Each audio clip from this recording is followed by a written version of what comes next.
तो दोस्तों मनीषा 18-19 साल की होगी। तो वो स्कूल पढ़ाया करती थी। स्कूल पढ़ा के अपने घर जा रही थी। तो कुछ बदतमीज़ लड़के क्या, ऐसे लड़के तो बोले नहीं जाते, ऐसे जानवर ही उनसे बोला करते। तो कुछ जानवर मिल गए रास्ते में, उसको इस तरीके से नोचा खाया, उसका रेप किया। फिर लास्ट में रेप करके उसके मुंह पे तेजाब डाला। इसके संग इतना गलत काम करके उसका फेस भी सही नहीं रखा कि उसका फेस भी कोई पहचान सके। तो मैं उन लड़कों से एक ही बात कहना चाह रही हूँ, अगर शिकार बनाना ही है किसी को, कि किसी का रेप ही करना है, तो बाहर की लड़कियों को ना तको, खुद की बहन ना तको, खुद की बहन को शिकार बनाओ। जो बाहर की लड़कियों में होता है वो ही घर की बहनों में होता है।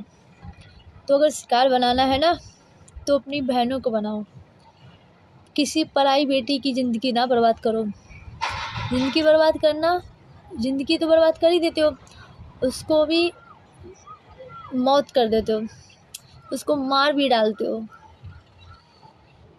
इसीलिए अपनी बहनों पे ध्यान दो, बाहर वाले पे नहीं।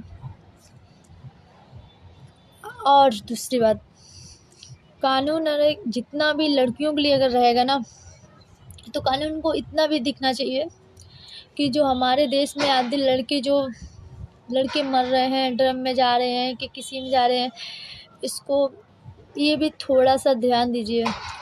अगर कोई भी लड़का किसी लड़की की वजह से मर रहा है, तो फिर लड़कियों को उसको सज़ा क्यों नहीं मिलती है?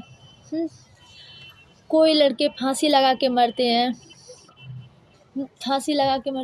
उसकी भी कार्रवाई नहीं की जाती है, सुनाई नहीं होती है, तो सरकार कहाँ चली जाती है? कानून कहाँ जाता है? लड़कियों के लिए तो सब कानून आ जाता है, फिर लड़कों के लिए कहाँ चला जाता है? जितनी लड़कियों की सुनवाई होगी ना, उससे दुगनी लड़कों भी करो ना, कि लड़कों भी देखना चाहिए ना लड़कों को क्या परेशानी है, उसको क्या नहीं है। आधे लड़के फांसी लगा के मर रहे हैं, आधे लड़के लड़कियां मार देती हैं। क्या है भाई, ये दुनिया नहीं है, कलयुग चला है, कलयुग का ज़माना है पूरा। तो वो इसीलिए मैं कह रही हूँ, अगर कानून बना है तो दोनों के लिए, दोनों की सुनाई करो, लड़के की भी लड़की की भी, उसकी सच्चाई पकड़ो, उसका झूठ नहीं। इसीलिए मेरा हाथ जोड़ के विनती यही है सरकार से कि अगर सुनवाई करना है तो दोनों की करो, वरना किसी की नहीं। किसी का बेटा चला जाता है, किसी की लड़की चली जाती है जान से, तो प्लीज़ हाथ जोड़ के विनती है सरकार से, उनको भी देखो। बस यही मेरी ख्वाहिश है।